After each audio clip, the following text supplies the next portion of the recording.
Ini ada lagi, saya berharap, kan tadi kamu belum bisa ngobrol sama majikan ya, karena kamu udah 2 tahun di situ. Kalau bisa kamu kalau ketemu sama majikan yang bertanggung jawab, yang gaji kamu ya, itu usahakan minta uang tiket aja nggak apa-apa.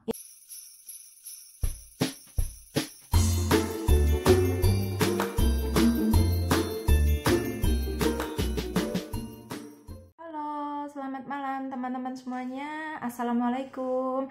Ini saya lagi pulang kerja ya. Udah malam banget. Udah hampir jam 10. Ini saya masih ada tugas. Mau menelepon Mbak PMI yang kemarin bilang, seminggu yang lalu ya, bilang mau putus kontrak karena ibunya sakit. Sudah parah sih. Dan ini saya mau jelasin masalah gaji dan masalah tiket dan lain sebagainya. Saya mau nelpon ke mbaknya ya.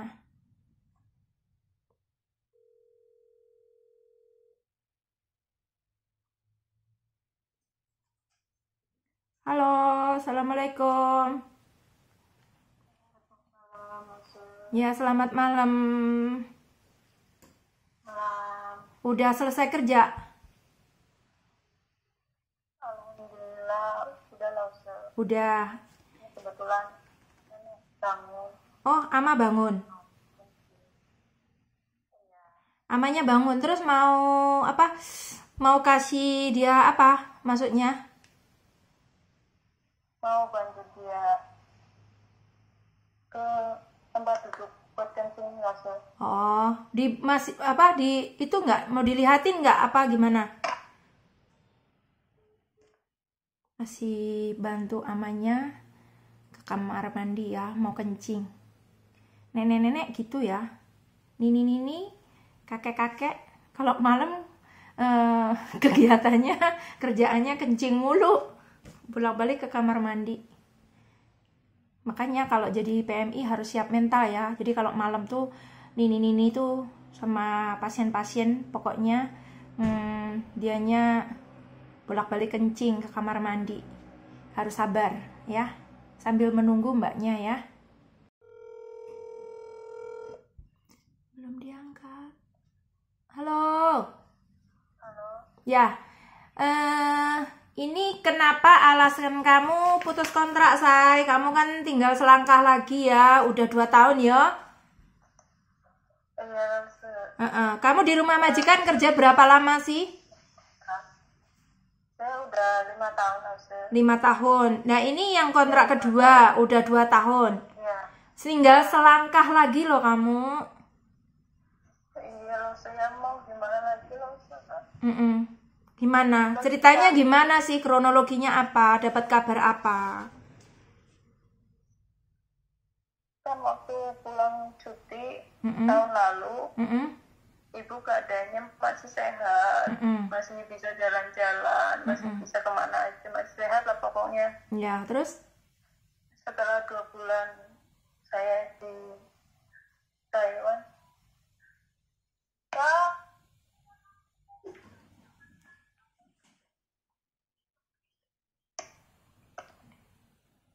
Panggil majikan. Masih ada gangguan lagi dipanggil sama majikan. Saya matiin dulu ya.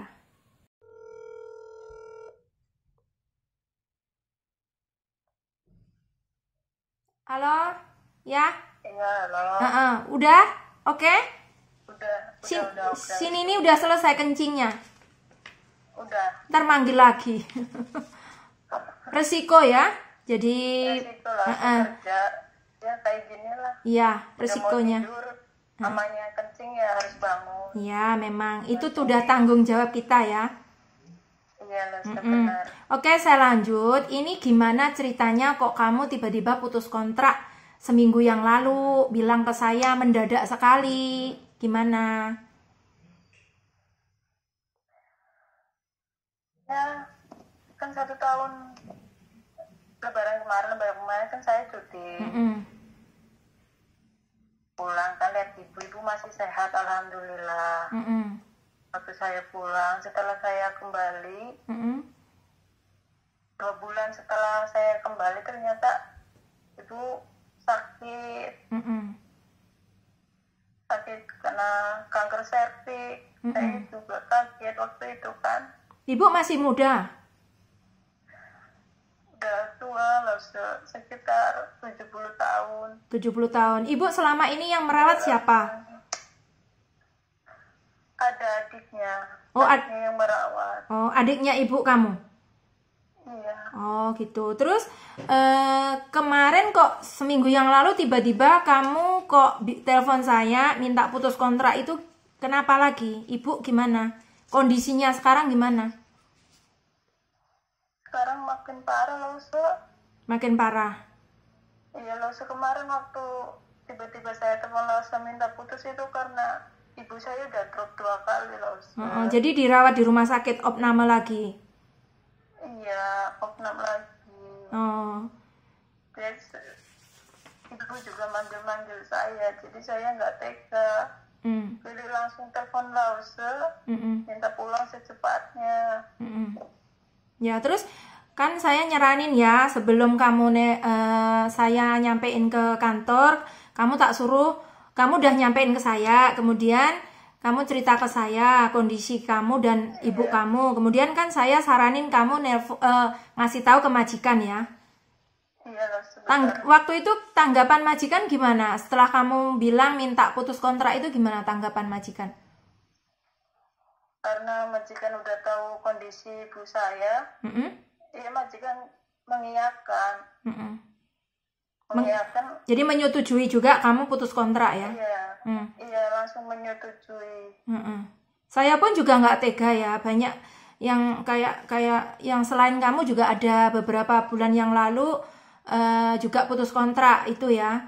Nah itu saya juga melihat kondisinya, saya memang butuh itu ya bukti ya, jadi saya butuh mungkin foto atau video untuk memastikan ke kantor supaya kamu benar-benar nggak bikin alasan yang maksudnya yang kadang-kadang rekayasa atau gimana ya. Jadi memang seminggu yang lalu saya minta foto atau video ibu kamu kondisinya gimana, jadi saya juga itu buat alasan ya, maksudnya buat alasan saya ngomong menyampaikan masalah kamu ini ke kantor kayak gitu ya.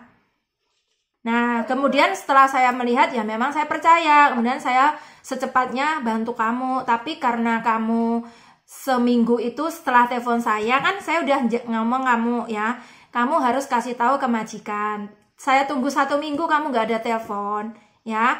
Makanya kemarin waktu hari Minggu ya, kemarin itu kamu sama keluarga kamu ada yang hubungi saya ya, sampai nangis-nangis kayak gitu, saya juga nggak tega. Saya minggu kemarin tuh sebenarnya juga istirahat ya. Nah itu saya langsung telepon sama agen kamu ya, saya minta kamu segera diurus karena kamu ibunya kondisinya udah parah ya.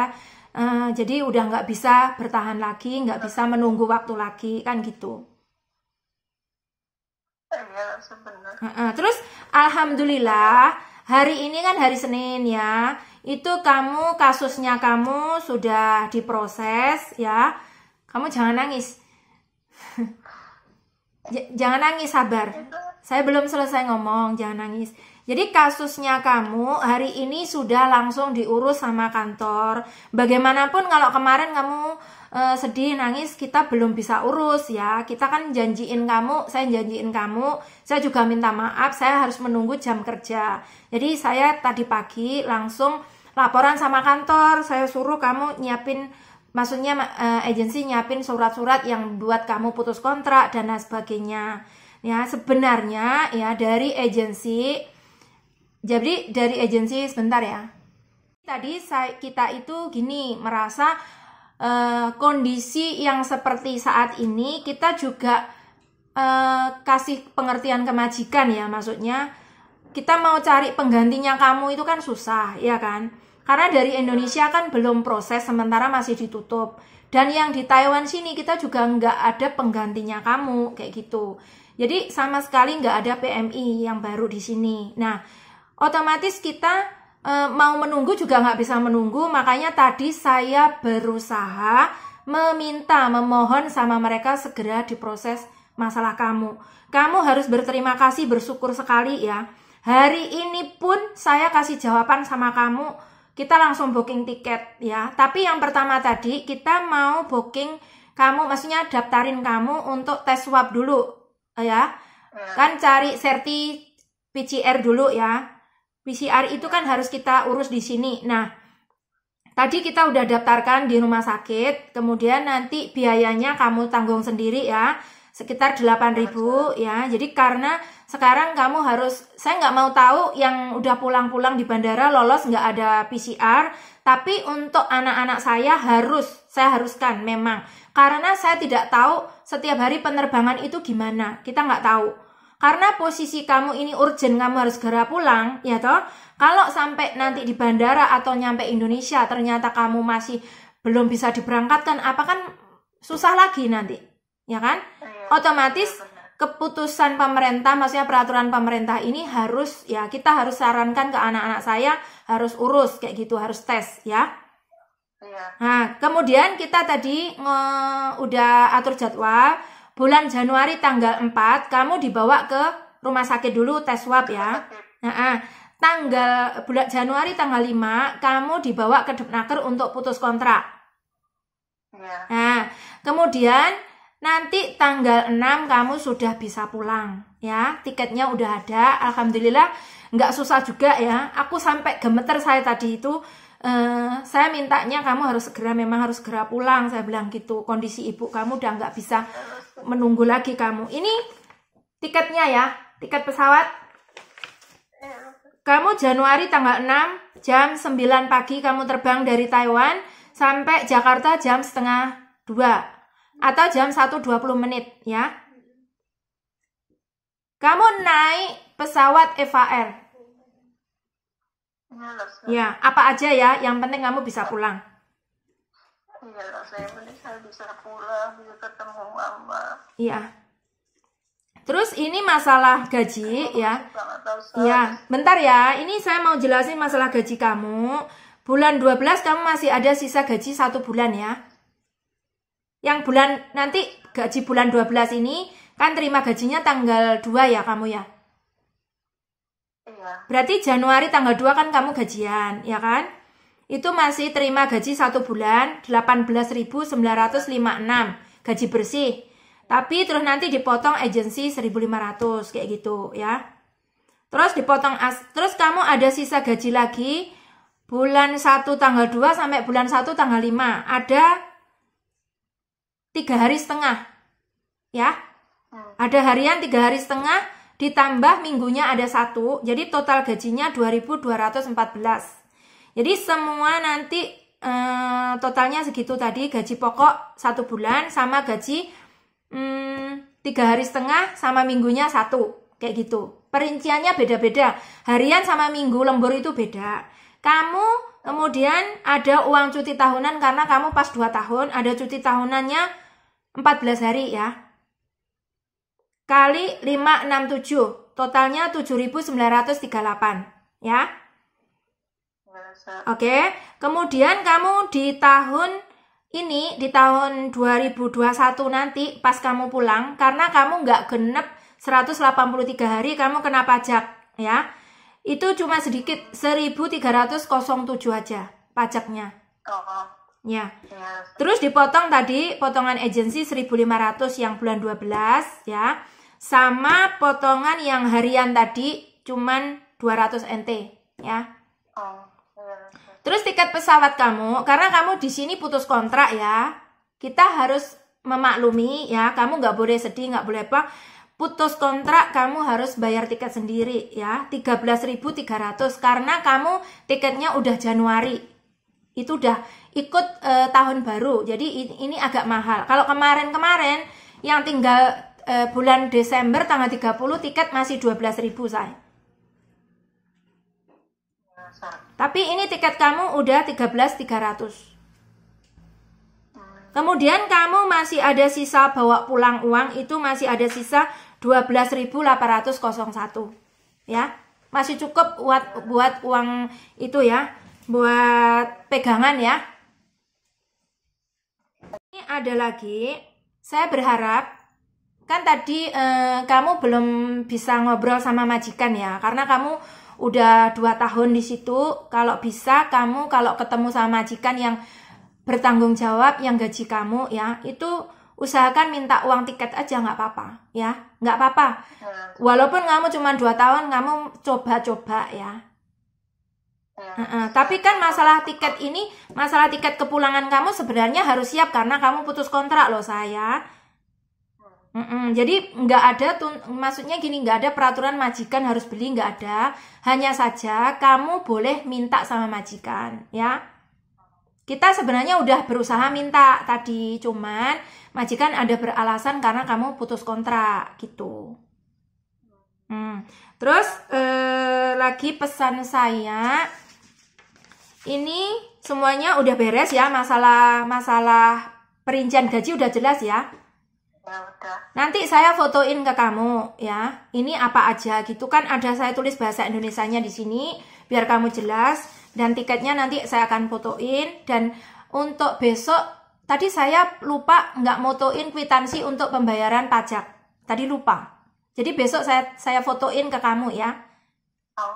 Ya. Terus masalah lagi jadwal kerja, tadi udah kamu fotoin ke saya ya.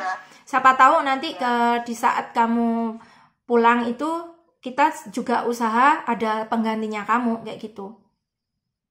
Kalau nggak ada mungkin ya terpaksa majikan harus merawat sendiri, dan mungkin nggak tahu harus dimasukkan ke panti jompo atau gimana, itu saya nggak tahu juga ya.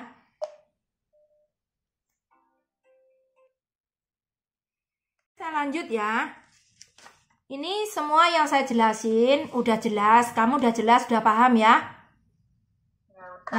Saya berdoa semoga kamu ya, apa yang kamu dapat dari Taiwan itu suatu pembelajaran, dan mudah-mudahan kamu pulang nanti selamat sampai tujuan. Ibu kamu nanti kamu cepet ketemu ibu. Kamu ya selamat sampai tujuan, ketemu ibu cepet dapat itu ya obatnya ya. Terus banyakin berdoa ya say. Saya juga minta maaf selama saya membantu prosesnya kamu selama di Taiwan. Kalau saya ada kesalahan, saya minta maaf ya. Ya, saya juga terima kasih banyak udah mau bantu saya. Saya bisa cepat pulang, bisa ketemu ibu. Iya, nggak usah nangis lah ya. Ya sabar, kita semua ini gini nih loh saya, kita kerja, tujuan kita memang kerja, kita nggak tahu nasib kita bagaimana ya kan. Yang penting kita sudah berusaha, dan saya juga salut sekali sama kamu. Selama 5 tahun di sini kamu ya udah pernah cuti juga ya yang 3 tahun. Selama 5 tahun tuh saya tidak pernah mendengar keluhan kamu sama sekali ya. Majikan juga tidak pernah komplain sama kita agensi tentang pekerjaan kamu. Jadi sudah sama-sama ya kan. Ya, apa yang kamu dapat di sini, pengalaman merawat pasien kamu ataupun mungkin ilmu yang kamu dapat di sini, itu ya semoga bermanfaat, itu saja ya. Ada pesan mungkin buat saya? Ya, untuk puasa jaga selalu kesehatan. Ya, amin. Jangan lupa minum vitamin. Ya. Semangat kerjanya. Iya, terima kasih. Ada lagi? Ya, pokoknya semangat aja lah buat pause. Ya, oke. Saya juga ucapin terima kasih banyak ya atas kerjasamanya selama ini ya. Semoga kamu ya sukses pulang membawa keberkahan ya. Ibu cepat sehat. Nanti kalau misalnya ibu udah sehat, udah nanti prosesnya udah lancar, pengen ke Taiwan lagi, boleh ngubungi saya lagi ya. Kita bantu cariin majikan. Tapi nggak apa-apa, sementara kamu menemani ibu dulu sampai sembuh ya. Ya, oke. Terima kasih ya untuk waktunya ya. Oke, selamat malam. Assalamualaikum. Waalaikumsalam warahmatullahi wabarakatuh. Bye-bye. Bye-bye. Oke teman-teman, itu saya tadi masalah penyelesaian tentang itu ya ke Mbak PMI yang mau pulang putus kontrak ya. Jadi saya juga kasih saran buat teman-teman, kalau misalnya ini kan prosesnya memang sulit sekali ya kalau yang mau pulang atau mungkin yang mau berangkat. Jadi yang mau pulang harus mengeluarkan Kalau putus kontrak harus mengeluarkan biaya sendiri untuk beli tiket, dan untuk tes swab juga harus mengeluarkan biaya sendiri ya, sekitar 8.000 lebih. Jadi kalau memang ada rencana mau pulang itu harus dipikir dulu ya, jangan buru-buru. Tapi kalau memang ada masalah yang tidak bisa harus menunggu ya nggak apa boleh buat ya, kita tetap membantu prosesnya Mbak PMI ya, khususnya anak-anak saya. Jadi mudah-mudahan Mbak PMI ini pulang dikasih kelancaran ya, selamat sampai tujuan, prosesnya lancar, dan semoga cepat ketemu sama ibunya juga cepat sembuh, pulih seperti biasanya. Oke teman-teman, itu saja ya cerita hari ini. Terima kasih atas perhatiannya. Terima kasih yang teman-teman sudah setia menonton channel saya. Semoga sehat selalu, panjang umur, sukses. Wassalamualaikum, bye-bye.